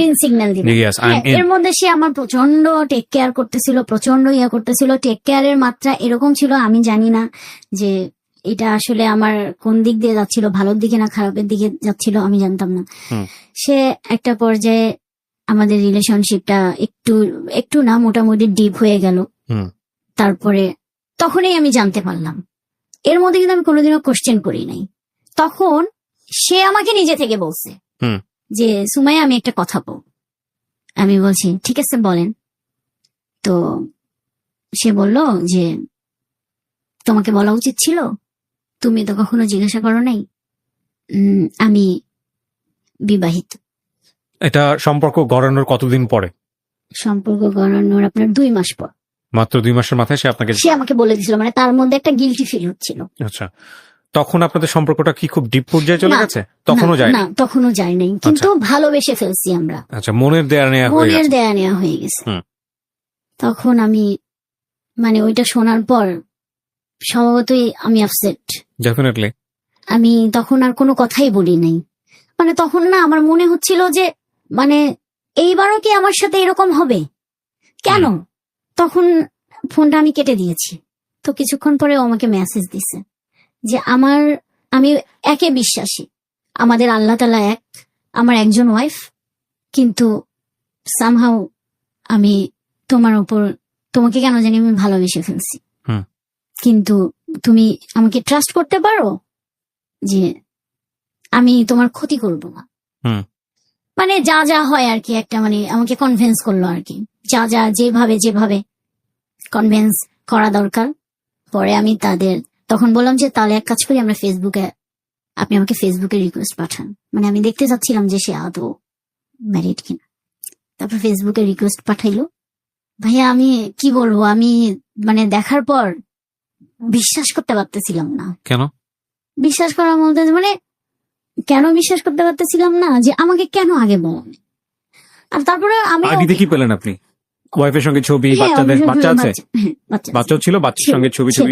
হ্যাপি এগুলো- হ্যাপি ফ্যামিলি। হ্যাপি ফ্যামিলি, এগুলো দেখে আমার কষ্ট লাগছে, আমার খারাপ লাগছে। তো ফেসবুক তো একটা মোমেন্টাল জিনিস, ফেসবুক তো সবসময় সত্য কথা বলে না, মানুষকে পুরো জীবনটাকে না, তুলে ধরে। বাট না। এটা ঠিক আছে, বাট ওটা দেখেই আমরা জাজ করি, ওটা দেখে ডেফিনেটলি যা জাজ হচ্ছিল করি, তাই। হ্যাঁ। পরে আমাকে বললো যে তুমি, আমি জানি তুমি এখন কথা বলবা না, কিন্তু আমি না ভাইয়া, আমি চেষ্টা করছিলাম যে ওর মধ্যে কোনো লুকোচুরি ব্যাপার ছিল যে না। আপনাকে ডেফিনেটলি টেক্সট পাঠাচ্ছে, একদম ডেয়ারলি টেক্সট পাঠাচ্ছে, আপনি চাইলে এগুলোকে প্রুফ করে রাখতে পারেন, সেরকম কোনো লুকোচুরি ব্যাপার না, ছিল? ওরকম সে লুকোচুরি করতো না, সে কোনো লুকোচুরি করতো না। তো এরপরে থেকেই আমিও আর কি, সে আমাকে মানাইলো, আমিও মেনে নিলাম। মেনে নিয়ে আস্তে আস্তে আস্তে আমাদের রিলেশনশিপটা খুব ডিপলি চলে গেল। এবং এক পর্যায়ে দেখা গেল যে সে আমার দিকেই ইনভলভ এত বেশি হচ্ছিল এবং আমাকেও করতেছিল যে আমি ওখান থেকে আর বের হইতে পারিনি। তারপরে কি করলেন, মানে আপনার আরো এক ধাপ আগাইলেন না পিছাইলেন? তারপরে আমরা আরো একদম আগাইলেন। তারপরে এখানে একটা বিষয়টা হচ্ছে যে ওই যে রবীন্দ্রনাথের ওই গানের মতো জেনে শুনে বিষ আমি করেছি হ্যাঁ, পান। জেনে শুনে বেশি আমি করি, কারণ আমি বললাম না আপনাকে যে আমি ওখান থেকে বের হইতে পারতেছিলাম না, আমি বের হইতে পারতেছিলাম না, এটা কার কাছে শেয়ার করব। হুম। মানে এমন একটা পর্যায়ে আমি শেয়ার করতে পারতেছিলাম না। Okay. এর মধ্যে ওর ফ্যামিলি থেকে জেনে গেল। কিভাবে জানলো? এই ওয়াইফ একটা টেক্সট দেখে ফেলছে, দেখে Okay. ফেলার পর বুঝে নেই তো, জানার পর কি হবে, হুম। অশান্তি। পরে আমাকে দুপুরবেলা ফোন দিয়ে বলল যে তোমার সাথে আপাতত আমার ক্লোজ। হুম। সে আমি বলছি কেন, কারণ কি? বললো যে কোনো কারণ নেই, আদৌ আমি যোগাযোগ করবো কিনা আমি জানি না। হুম। আমি ওকে ফাইন, ঠিক আছে, আমার কষ্ট হচ্ছিল, হুম। কিন্তু আমার তো এখানে কিছু করার নেই, হুম। কি করতাম আমি বলছি ঠিক আছে। তারপরে সে ইমোশনালি টেক্সট পাঠাচ্ছিল, আমিও পাঠাচ্ছিলাম। হুম। পরে তার ওয়াইফ, ও একটা পরে আমার বিকালে সন্ধ্যার দিকে বললো আমার ওয়াইফ তোমার নাম্বার নিয়েছে, তোমাকে হয়তো ফোন দিবে, হুম। আমি কিন্তু এরকম ভাবে বলছি, তুমি ঠিক এইভাবে বললো। মানে তার দোষ সম্পূর্ণটা আমি আমার ঘাড়ে নিয়েছি। ওকে। তো তার ওয়াইফ আমাকে পরের দিন ফোন দিল, দিয়ে আমাকে জিজ্ঞাসা করলো। তখন আমি বললাম যে না, এরকম আসলে তেমন কিছু না। তখন সে বললো যে না, মানে তোমাদের টেক্সট দেখে আমি বুঝতে পেরেছি যে কিছু একটা আছে, তুমি যতই কিছু বলো না কেন। হুম। তো পরে আমি বললাম যে না, এরকম কিছু না আসলে, মানে হ্যাঁ আমাদের কথাবার্তা হয়েছে, কিন্তু এখন আর হয় না, স্টপ। হুম। পরে বললো যে ঠিক আছে, আমি এটাই যেন চাই, স্টপ হয়ে যাক, এটা যেন আর না আগায়। এরা যেন না আগায়। আমি বলছি ওকে ঠিক আছে। পরে আমি তাকে ফোন দিলাম, দিয়ে বললাম যে এরকম ওনার সাথে কথা হয়েছে, তবে উনি বলছে যে না আগায়। তো ঠিক আছে, এর মধ্যে আর 3-4 দিন আমাদের কোনো কথা হয়নি। হুম। হঠাৎ একদিন সকালবেলা আমি ওইভাবে আর কি নিজেকে প্রস্তুত করে নিচ্ছিলাম। হঠাৎ একদিন সকালবেলা আমাকে সে দেখি অন্য একটা আইডি থেকে টেক্সট পাঠাইছে, বলছে তুমি এটা অ্যাকসেপ্ট করো, আমি এটা। কোথা তারপরে থেকে? অন্য একটা ফেসবুক থেকে? আইডি, সে একটা ফেক আইডি খুলছে, সেখান থেকে টেক্সট পাঠিয়েছে, বলছে এখন থেকে কোনো মোবাইলের কন্টাক্ট হবে না। মানে সেও মানে ফিল করতেছিল যে সে ওইটা একটা অভ্যাস হয়ে গেছে, এরকম আমাকে ছাড়া সে থাকতে পারতেছে না, ইয়ে করতে পারতেছে না। আমারও তো এখন, আমি তো তাকে ভালোবাসি, যখন আমি এই ধরনের কথা শুনবো স্বভাবতই আমি উইক হয়ে যাব। হুম।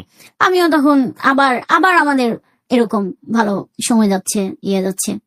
হুম। তো এরকম করে ভাইয়া আসলে কি বলবো, মানে বিষয়টা হচ্ছে এরকম যে আপনি বিষয়টা- গোপনেই সবকিছু মেনটেন করছিলেন। মেনটেন করতেছিলাম গোপনে। হুম। এবং তার মধ্যে সে হচ্ছে আমার বাসায় আসা যাওয়া করতেছিল, তখন আপনি আলাদা থাকতেন, আমি আলাদা থাকি। একটা ফ্ল্যাটে আলাদা থাকতেন। হ্যাঁ, আমি আলাদা আচ্ছা। থাকি, আমার বাসায় আসা এবং যাওয়া। আপনার বাসায় আসা যাওয়ায় আপনাদের ফিউচার কি ছিল, মানে আপনার জায়গা থেকে ফিউচারটা কি ছিল? মানে ফিউচার এরকমই থাকবো আমরা, যতটুকু পারি মেনটেন করবো। যতটুকু পারি মেনটেন করব। ওকে। কারণ সে একটা কথাই সবসময় বলতো যে আমার তোমাকেও লাগবে, তাকেও লাগবে, আমি তাকে ছাড়তে পারবো না, বিকজ তার উপর আমার একটা দায়িত্ব আছে, হুম। বাচ্চা আছে। তোমাকে ছাড়তে পারবো না, তুমি আমার ভালোবাসার জায়গা। মানে একজন আমার দায়িত্বের জায়গা, একজন আমার ভালোবাসার জায়গা। হুম। তো এরকম করে করে আমাদের রিলেশনশিপটা এত গভীরে চলে গেল যে যেখান থেকে সেও আর পারতেছিল না বের হইতে, আমিও আর পারতেছিলাম না বের হইতে। হুম। অলমোস্ট তখন মনে করেন যে প্রায় 2-2.5 বছর শেষ, হুম। 3 বছর। তখন আমি ওনাকে গিয়ে একটা প্রশ্ন করছি, আমাদের ফিউচার কি, এইভাবে কতদিন? এর মধ্যে সে আমাকে ইনসিস্ট করতেছিল, তুমি যখনই সে কোনো না কোনো ভাবে, এর মধ্যে অনেকবার সে তার ওয়াইফের কাছে ধরা খেয়ে গেছে আপনাদের বিষয় নিয়ে। আমাদের বিষয়ে ধরা হয়েছে, এবং অনেক ইয়ে হয়েছে। আবার আমি গিয়ে তাদেরকে নানান ভাবে সব দোষ আমার কাঁধে নিয়ে আমি তাদেরকে মিউচুয়ালি করে দিছি। তো পরে একটা সময় গিয়ে আমি তাকে জিজ্ঞাসা করছি যে আমাদের ফিউচার কি। তখন সে বলতেছিল যে আমার এরকম চাচ্ছিলাম আমি অস্ট্রেলিয়া, মানে সে অস্ট্রেলিয়ার যাওয়ার জন্য কাগজপত্র তৈরি করতে, দেশের বাইরে চলে যাবে, তারপর আপনার সাথে ওখানে সেটেল হবে। দেশের বাইরে চলে যাবে। Most common story. হ্যাঁ, দেশের বাইরে চলে Okay. যাবে। পরে তখন ও বলছে ঠিক আছে দেশের বাইরে চলে যাও, কোনো সমস্যা না, যদিও আমি চাই নাই সে দেশের বাইরে যান। তো তুমি বলছি ঠিক আছে তুমি দেশের বাইরে যাও। ও আমি একটু বলি, এর মধ্যে সে আমাকে যখনই তার ওয়াইফের কাছে ধরা মানে বিষয়টা চলে আসে, তখন সে আমাকে ইনসিস্ট করে তুমি বিয়ে করো বিয়ে করো। কিন্তু আমার কথা হলো আমি কেন বিয়ে করব, আমি এত দূর এসে, মানে আমি তো পারবো না। শুভা, আপনি আমাকে একটু বলেন আপনার প্ল্যান কি ছিল? ওর ফিউচার প্ল্যান বাদ দেন, আপনার প্ল্যান কি ছিল? আপনি ওকে বিয়ে করুন। না, আমার ওরকম কোনো প্ল্যান ছিল না ভাই। তাহলে কি আপনি সত্যি এভাবেই কথা বলি। থাকবেন লাইফে? আমি চিন্তা করছিলাম যে দেখি না কি হয়, কি হয়, কি হয়। মানে একটা হাওয়াই মিঠাইয়ের উপরে পুরো হ্যাঁ, জীবনটা ছেড়ে হ্যাঁ, দেয়। আমি না মানে ওখান থেকে অনেক চেষ্টা করছি আমি বের হয়ে আসতে, কিন্তু আমি না বের হয়ে আসতে পারিনি, মানে পারি নাই বের হয়ে আসতে। চেষ্টা যে করি নাই ভাইয়া তা কিন্তু না, আমি প্রচন্ড চেষ্টা করছি। চেষ্টা মানে কি আপনি আরো কার প্রতি ফলেন হওয়ার চেষ্টা না না করছেন? না, আমি কারো প্রতি না, আমি নিজে থেকেই নিজেকে মনকে বোঝাচ্ছিলাম যে এটা তো হবে না, মানে এটা তো কোনো ফিউচার নাই। সে আমাকে যতই ভালোবাসুক না কেন, তার একটা ফ্যামিলি আছে, তো আমি তো একটা মেয়ে হয়ে একটা ফ্যামিলি তো আমি নষ্ট করতে পারি না। এখানে খুব গুরুত্বপূর্ণ কিছু বিষয় আছে, আপনারা জাজমেন্টাল হবেন না। গুরুত্বপূর্ণ বিষয়টা আমি লাস্টে বলছি যে কেন এই উইকনেসটা গ্রো করলো, এবং এই উইকনেসটা গ্রো করলে এটা কতদূর পর্যন্ত যাইতে পারে। কজ একটা মানুষকে ড্রাগ দিলে সেটা কিওর করা যায় হয়তোবা, তার চেয়েও হাই ভলিউমের, যদি আমি বলি ড্রাগের চেয়েও হাই ভলিউম যদি কোনো নেশা থাকে সেটা দিলে অনেক সময় বের করে নিয়ে আসা যায়। বাট ওয়ান থিং যেটা দিলে কিওর করা খুব মুশকিল, পুরো লাইফটা নিয়ে টানা হেঁচড়া শুরু হয়ে যায়, সেটা ওনার জীবনে ঘটেছে। উনি হয়তো পরবর্তীতে এগ্রি করবে, সেটা নিয়ে কথা বলবো আমরা একেবারে শেষের দিকে এসে। এর মধ্যে তো এরকম করে করে আমাদের চলতেছে, এর মধ্যে দেখা সাক্ষাৎ মানে সবকিছুই নর্মাল। সেও পারতেছে না, আমিও পারতেছি না, আমি পারতেইছি না, সেও পারতেছে না, আমি তার দোষ দেব না। সে বলতেছে যে আমার ছাড়া সম্ভব না, কিন্তু সে তার ওয়াইফকেও ম্যানেজ করতে পারবে, কারণ তার ওয়াইফ এটা কোনোভাবে মেনে নেবে না। আমিও তাকে কোনো ফোর্স করিনি। লাস্ট ফেব্রুয়ারির 7 তারিখে আমাদের খুব একটা ঝগড়া হয়। তোর ওয়াইফের সঙ্গে তার কি লাভ ম্যারেজ ছিল? হ্যাঁ, লাভ ছিল। তার হচ্ছে ঝগড়া? আমাদের ঝগড়া হয়, প্রচন্ড ঝগড়া হয়, এবং এর মধ্যে সে আমাকে মানে ভালোবাসার সন্দেহ বলেন যা একটা রিলেশনশিপে থাকে।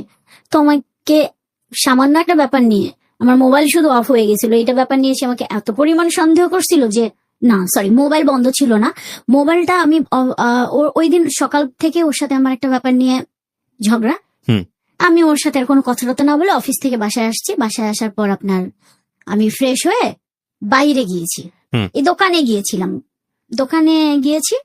যাওয়ার পর সে এর মধ্যে হচ্ছে মোবাইলে ফোন দিছে, মেসেজ দিছে। ফার্স্ট টাইমে আমাদের যেহেতু মোবাইলে ফোনে কথা হয় না, মেসেঞ্জারই কথা হয়, মেসেজ দিছে, আমি রিপ্লাই করিনি।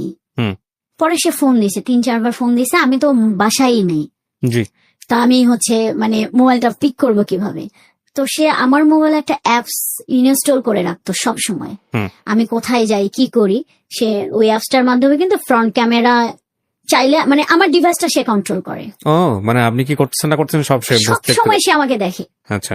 তো সে তখন মনে হলো যে সে যদি বাসায়, তার এটা মনের সন্দেহ, সে কোথায় গেছে, বাসায় যদি থাকতো সে তো আমার ফোন ধরতো। তো সন্দেহ থেকে সে কি করলো? সন্দেহ থেকে সে ওই অ্যাপসটা ওপেন করে ওই ফ্রন্ট ক্যামেরা দিয়ে দেখলো যে না আমি তো বাসায় নেই, লাইট অফ, মানে লাইট অফ বা হচ্ছে আমি বাসায় নেই, ও বুঝতে পারলো আমি বাসায় নেই।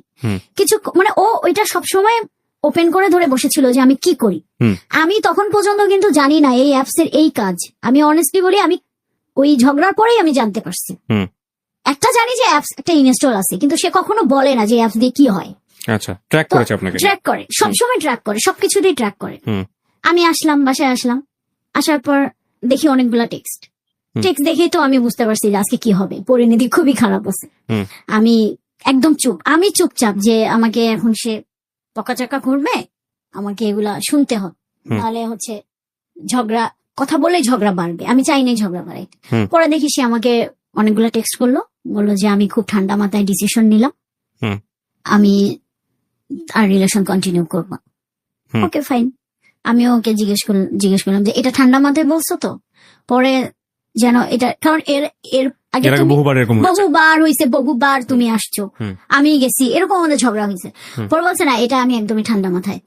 এইটা বলার পর সে র্যান্ডমলি আমাকে গালাগালি করতেইছে, টেক্সট দিতেছে এইভাবে 3টা 3:30 পর্যন্ত সে আমাকে জ্বালাইছে। একটা পর্যায়ে গিয়ে আমার মানে এত মানে অসহ্য বোধ লাগছে যে না, আমি মানে যাই হোক, আমি এবার স্ট্রং মেন্টালি এবং হচ্ছে আমার মনের দিক থেকে আমি স্ট্রং, আমি আর এটা কন্টিনিউ করবো না, কারণ এত অসম্মান নিয়ে তো আমি থাকতে পারবো না।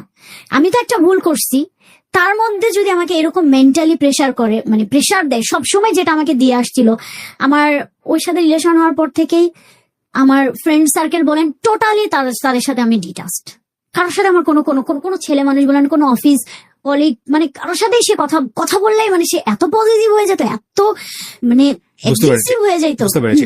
এটা আপনার লাস্ট কবেকার ঘটনা? এই ফেব্রুয়ারি 7 তারিখ। পরে হচ্ছে আমি ওই দিন খুবই আমি বলছি যে ঠিক আছে, তুমি বলছো, আমি আর নিতে পারতেছি না, আর সম্ভবই না। হুম। এই সামান্য একটা বিষয় নিয়ে এত সন্দেহ করা আর সম্ভব না। আমি তাকে সবকিছু থেকে ব্লক করে দিছি, হোয়াটসঅ্যাপ, মেসেঞ্জার, মানে ফোন টোন সবকিছু থেকে ব্লক করে। এর আগে তো আমি প্রচুর কান্নাকাটি করতাম, আমি অসুস্থ হয়ে যাইতাম। ওইবার বললাম না, আমি মনের দিক থেকে মেন্টালিটি একদম আমি অ্যালার্ট, আমি উইক হব না, আমি আর কোনো কান্নাকাটি করবো না, আমি একদম স্ট্রং হয়ে গেছি। পরে হচ্ছে আমি আমার মতো অফিস করতেছি। এর আগে যতবারই ঝগড়া হইতো আমার মানে আমি আপনাকে বুঝাইতে পারবো না যে আমার মানে কি খারাপ অবস্থা হইতো।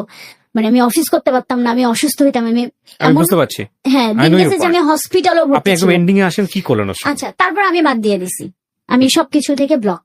একটা দিন যাইতে না যাইতেই সন্ধ্যাবেলায় সে তার বাসার দারোয়ান কে দিয়ে আমাকে ফোন দিছে, আমি কেটে দিছি। বাবুর তার বাসায় যে রান্না করে বাবুর্চি, তাকে দিয়ে সে ফোন দিছে, আমি কেটে দিছি, কারণ আমি তো এই নাম্বার গুলা জানি, ব্লক করে দিছি। তখন সে বুঝতে পারতেছিল, সে ফিল করতে পারতেছিল যে আমি এবার স্ট্রং, কোনোভাবেই সে আমাকে আর ফিরাইতে এখানে একটা পারবে বিষয় না। একটু যুক্ত করি, প্রিয় শ্রোতা যারা শুনছেন, এক্সেস ওয়াজ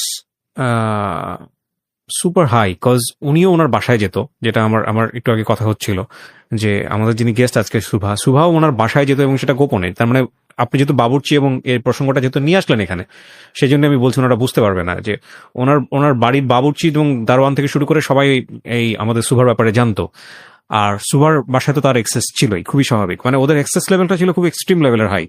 হ্যাঁ, তারপরে ভাইয়া সে আমাকে কোনো মতে পাচ্ছিল না, আমিও না, আমি কোনোভাবে আর যাব না। পরের দিন সে অন্য একটা নাম্বার থেকে ফোন দিছে, হুম।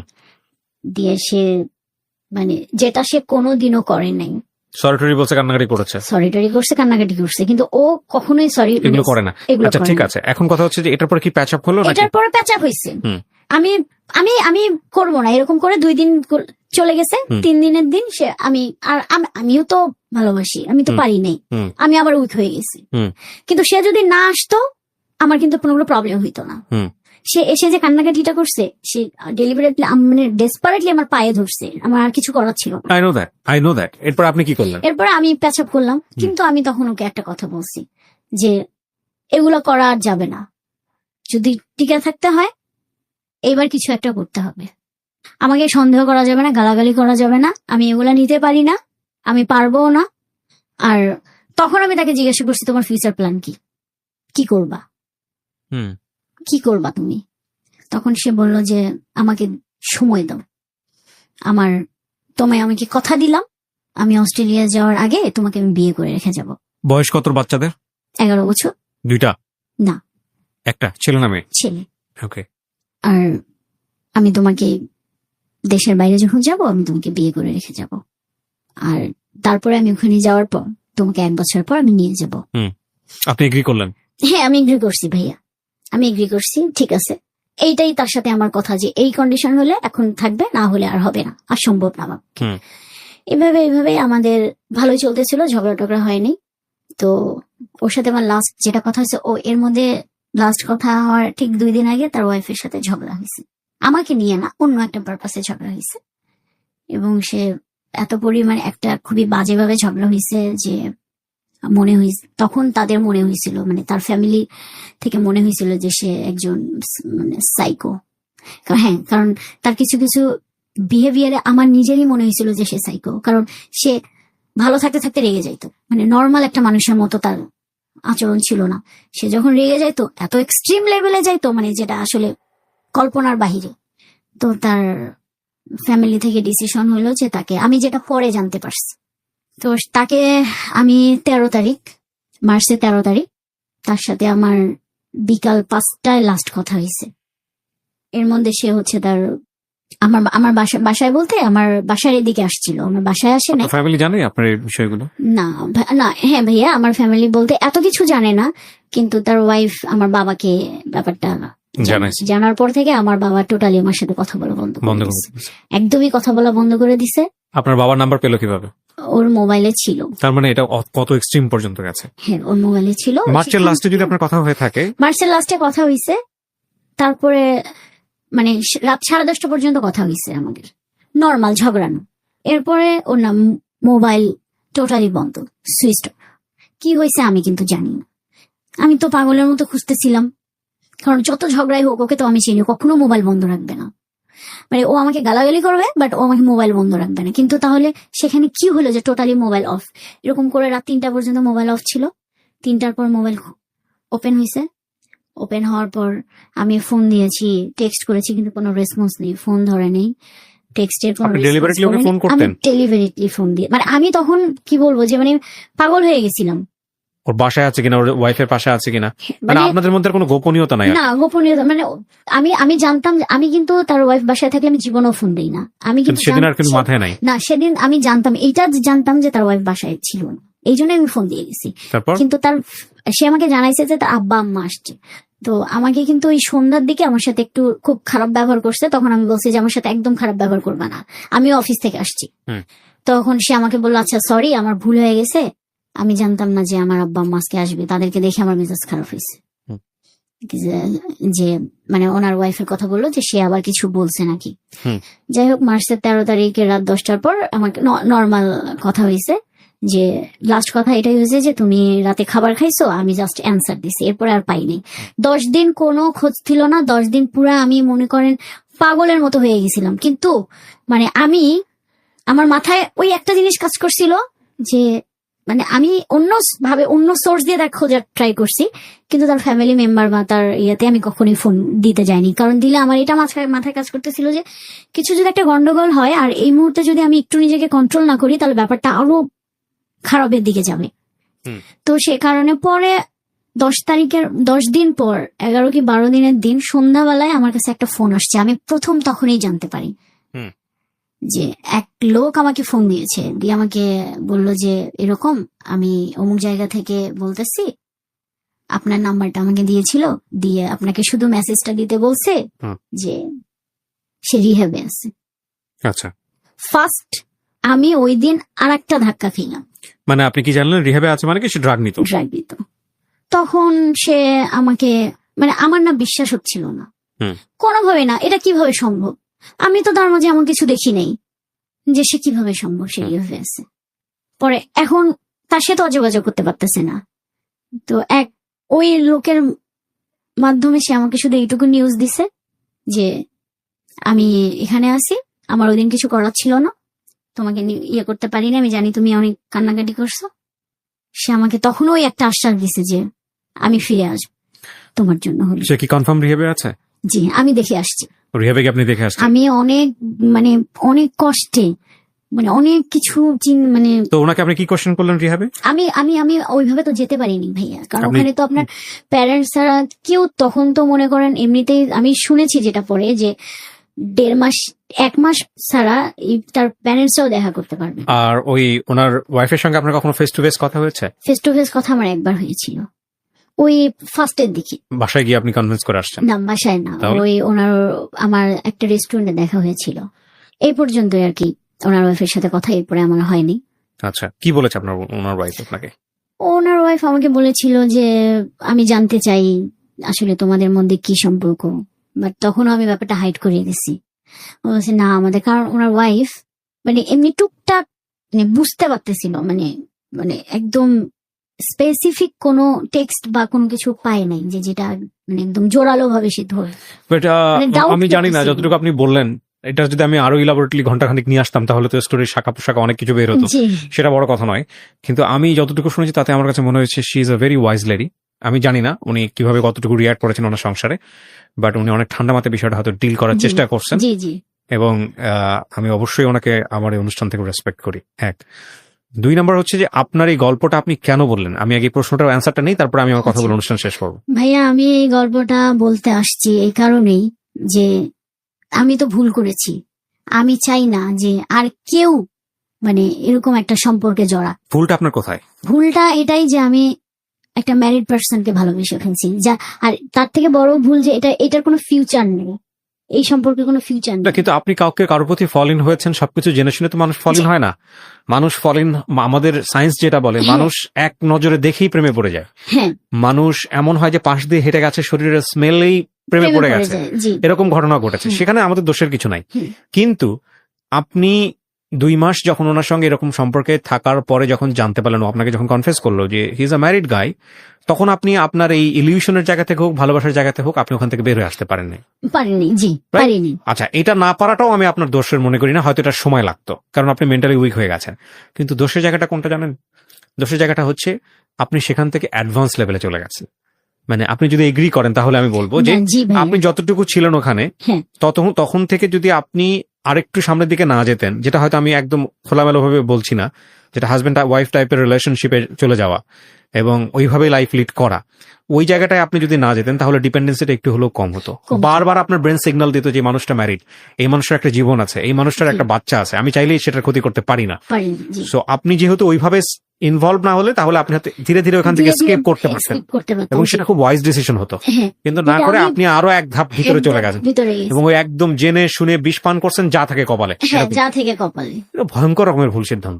হ্যাঁ, তো হ্যাঁ। যেটার মানে মাসুল যেটা আমাকে এখন দিতে হচ্ছে, আমি জানি না হয়তো আরো সামনে দিতে হবে, কারণ আমার সব থেকে মানে যে মাসুলটা আমি দিচ্ছি যে আমার বাবা আমার সাথে কথা বলে না। না, ডেফিনেটলি আপনার বাবা আপনার সঙ্গে কথা বলে না, সেটার যথেষ্ট লজিক আছে। আর হ্যাঁ, দ্বিতীয় কথা হচ্ছে যে দেখেন, আমি তো নিজেও বাবা, প্রত্যেকটা বাবাই কিন্তু তার সন্তানকে নিয়ে অনেক বড় স্বপ্ন দেখে। হ্যাঁ, ধাপে ধাপে অনেকবার তার সে স্বপ্নে ভেঙেছেন আপনি, জি জি এবং অ্যাটলিস্ট আপনি ভালো আছেন সেটা আপনার বাবা দেখতে চাইবে। কিন্তু যে ধরনের সম্পর্কে আপনি জড়িয়ে গেছেন, হ্যাঁ, আমি নিশ্চিত এই ছেলেটা যদি কালকে রিহাব থেকে বের হয়ে এসে আপনার সামনে দাঁড়ায়, আপনি টালমাটাল অবস্থায় চলে যাবেন, আপনি আবার তার প্রতি ফল ইন হবেন। একটা জিনিস, এই ধরনের সম্পর্ক সাধারণত কিভাবে নষ্ট হয় আমি বলি। আমার শোনা যারা এখানে গল্প বলেছেন সেই জায়গা থেকে বা সারাউন্ডিং থেকে আমি যতটুকু জানি, ভয়ঙ্কর রকম ভাবে একটা দুর্ঘটনা, সাধারণত কমন 4-5টা সিনারিও বলতেছি। 2 নাম্বার যেটা হচ্ছে সুইচিং করা, মানে একটা সম্পর্কে থাকার পরে আরেকটা সম্পর্কে মুভ করা, যেটা সবচেয়ে ইজিয়েস্ট হয়। আর 3 নাম্বার যেটা, সেটা হচ্ছে যে খুব খুব বড় ধরনের কষ্ট পাও, অপর পক্ষ থেকে খুব বড় ধরনের কষ্ট পাও, এবং এত বড় কষ্ট যে কষ্টের কোনো রেমিডি নাই। হ্যাঁ, যেমন দেখা যাবে যে হয়তো এই কারণে আপনার বাবা স্ট্রোক করে কোনো একটা দুর্ঘটনা ঘটে গেছে, অথবা দেখা গেল পরিবারে কোনো একটা ভয়ঙ্কর রকমের ঘটনা ঘটে গেছে, অথবা তার দ্বারা আপনার এমন একটা ক্ষতি হয়েছে যে ক্ষতিটা আপনি সারা জীবন ধরে আর কখনো পোষাতে পারবেন না। এই ধরনের ঘটনা ঘটলে সাধারণত এই রিলেশনশিপটা নষ্ট হয়। কিন্তু আমরা এই 3 ধরনের কোনো ঘটনাটাকেই সাপোর্ট করি না সুস্থভাবে বাঁচার জন্য।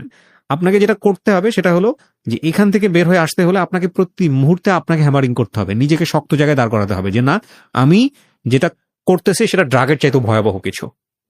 এবং এটা সাইকোলজি বলে, যারা সাইকিয়াট্রিস্ট তারা ভালো বলতে পারবেন। প্রেমের সম্পর্কে যেখানে বাধা থাকে সেই সম্পর্কে সেখানে ভালোবাসা আরো অনেক বেশি তীব্র হয়। মানে নর্মালি আপনি কারোর সাথে রিলেশন করেন, সেখানে যে আবেগটা থাকে, যদি সেখানে বাধা থাকে তাহলে সেই বাধা যে পরিমাণ থাকে তার চেয়ে গতিবেগ, ওইখানে ইমোশনের গতিবেগটা অনেক বেশি হয়। আপনার ক্ষেত্রে বিষয়টা সেরকমই ছিল এবং এখনো সেরকম আছে। আমি অবশ্যই সুভা যে গল্পটা এখানে বলেছেন তার ভয়েস চেঞ্জ করা হয়েছে, তার পরিচিতি সমস্ত কিছু এখানে গোপন করা হয়েছে, কারো পরিচিতি এখানে রিভিল করা হয়নি, কিন্তু আমাদের সমাজে এরকম ঘটনা অহরহ ঘটে। আরেকটা যেটা আমি গল্পের মাঝখানে একবার বলেছিলাম যে কেন উনি ফল ইন হলেন, এটা আমাদের সবার একটা বড় প্রবলেম, বিশেষ করে মেয়েদের ক্ষেত্রে এই জিনিসটা বড় প্রবলেম। সেটা হলো মেয়েরা টেক কেয়ার অনেক বেশি পছন্দ করে, রাইট। এত বেশি পছন্দ করে যে একটা মেয়েকে তাকে ইমোশনালি ব্ল্যাকমেইল করার জন্য বা তাকে ইমোশনালি গ্র্যাব করার জন্য তাকে একটা নির্দিষ্ট সময় পর্যন্ত টেক কেয়ার করলে মোটামুটি সে বুঝে যায় যে না, এই মানুষটা ছাড়া আমার দুনিয়া তার আর কেউ নাই। আর একটা বড় জিনিস হচ্ছে যেটা একটা মানুষ একটা মেয়েকে যখন আপনি ইমোশনালি গ্র্যাব করে ফেলবেন, তখন ওই মেয়েটা আপনার জন্য জীবনের সর্বোচ্চ জিনিস ত্যাগ করার জন্য প্রস্তুত থাকবে। তো এইগুলো আসলে খুব সহজ সমীকরণ। অনেকে বুঝেও এই ধরনের সম্পর্কে জড়িয়ে যান, আর অনেকে না বুঝেও জড়িয়ে যান। তো আমার মনে হয় যে আসলে যখন আমরা ম্যাচিউর মানে অ্যাডাল্ট বয়স্ক হচ্ছি, এই যে কথাগুলো বলতেছি সেটা যে আমি যে একদম নিজেও খুব প্র্যাকটিস করি তা না, বাট আমাদের সবার করা উচিত। সেটা হলো যে একটা মানুষকে জীবনে নেয়ার ক্ষেত্রে আপনাকে যোগ বিয়োগ করে তবে নেওয়া উচিত। এবং মজার বিষয় হচ্ছে দেখবেন এই ইমোশন বা এই যে ফিলিংসটা আমি বহুবার বলেছি, এটা জীবনের একটা পর্যায়ে গিয়ে থাকে না। তখন থাকে ওই মানুষটার আচরণ কেমন, ওই মানুষটার ব্যক্তিত্ব কেমন, ওই মানুষটা আপনাকে কতটুকু ব্রিদিং স্পেস দিচ্ছে বাঁচার জন্য, এই বিষয়গুলো তখন থাকে। এবং ওই মানুষটার ফ্যামিলি কেমন, আপনার ফ্যামিলি কেমন, তাদের সাথে আপনার সম্পর্কগুলো কেমন, এগুলো খুব গুরুত্বপূর্ণ। হ্যাঁ, তো যেটা উনি বললেন না যে এই ছেলেটা একসময় যার পার্সোনালিটিতে কখনোই এরকম ছিল না যে সে হাউমা করে কান্নাকাটি করবে, হাতে পায়ে ধরবে, এগুলো ওনার লাইফে ঘটেছে কিন্তু, এবং উনি ওনার সর্বোচ্চ উইকনেসটা দেখাই দিচ্ছে ওনাকে। তো এগুলো সবার জীবনে ঘটে এই কারণে যখন উনি বাধাটা দিয়েছেন, যখন অনেক বেশি রিজিড হয়ে গেছেন, তখন উনি আর নিজের জায়গা থেকে নিতে পারেননি। আর আপনি যার গল্পটা এখানে বললেন, সেই মানুষটা এসে যদি আমার এখানে গল্পটা বলে, আমি নিশ্চিতভাবেই বলতে পারি ওইখানেও অনেক যুক্তি খুঁজে পাওয়া যাবে যে ওনার জায়গা থেকে উনি রাইট। কারণ উনিও একটা ভালোবাসার সম্পর্কে আছেন, এবং সেই সম্পর্ক থেকে উনি বিয়ে শাদী করেছেন, বাচ্চা হয়েছে। কোনো একটা নিশ্চয়ই প্রবলেম ছিল। মানুষ কখনোই হ্যাপি থাকলে এমন একটা জায়গা ক্রিয়েট করে না যেটা তার হ্যাপিনেসটাকে নষ্ট করে দিবে। আপনি অনেক মাথা নাড়তেছেন, হয়তো আমার দর্শকরা বুঝতেছে, তারা বুঝতে পারবে না। So she is agreeing with me, cause উনি জেনে শুনে নিশ্চয়ই ওনার হ্যাপিনেসটা নষ্ট করেনি। সুতরাং সেই জায়গাটায় কি ল্যাকটা ছিল, সেই ভাইয়া, ল্যাকটা এখানে বোঝাটা আমি খুব জরুরি। একটু বলি, আমি কিন্তু এই কোশ্চেনটা ওনাকে করেছিলাম যে আপনার মানে ওনার ফেসবুক, ওনার ওয়াইফ কথা বলে আমার যেটা মনে হয়েছে ওনার ওয়াইফের সাথে, আমি ওনার ওয়াইফকে মানে ওনার ওয়াইফ কখনো কোনোদিনও আমাকে মানে আমার সাথে যত দুইবারই কথা হয়েছে উনি কিন্তু আমার সাথে কখনো খারাপ ব্যবহার করেনি, সুন্দরভাবেই কথা বলছে। তো আমিও কিন্তু কখনো এই কারণে মানে আমাদের দুইজনের আমরা কেউ কাউকে কিন্তু অসম্মান করে কথা বলিনি, উনিও করেনি আমিও করিনি, এবং খুবই নর্মালি খুবই ভদ্রভাবে কথা হয়েছে। তো কথা বলে আমি ওনাকে মানে কোশ্চেন করছিলাম যে আমার জানা মতে খুব ভালো একটা আমি ওনার ওয়াইফের কথা বলতেছি, সে একজন অনেক বড়, মানে হোয়াট ওয়াজ ল্যাকটা কি ছিল? হ্যাঁ, উনি অ্যানসার তার কি দিয়েছে? ফ্যামিলি ভালো। হ্যাঁ, তার আমি বুঝতে পেরেছি অ্যানসারটা কি দিয়েছে। সে অ্যান্সার দিছে যে ঠিক আছে, মানে আমি বলি যে আমি বলছি যে সে মানে তুমি যেরকম পারফেক্ট চাও তোমার ওয়াইফ কিন্তু এরকম পারফেক্ট, যেমন তুমি সবসময় আমাকে ব্লেম দিতে আমি পারফেক্ট না, আমি পারফেক্ট না। তারপর অ্যানসারটা কি? জাস্ট অ্যানসারটা বলুন। সে তখন অ্যান্সারটা দিছে যে কিছু তো একটা অপূর্ণতা আছে, সেই অপূর্ণতাটা কি সে কিন্তু আমাকে কখনো বলেনি। ওকে, আমরা সে অপূর্ণতার নাইবা খুঁজলাম।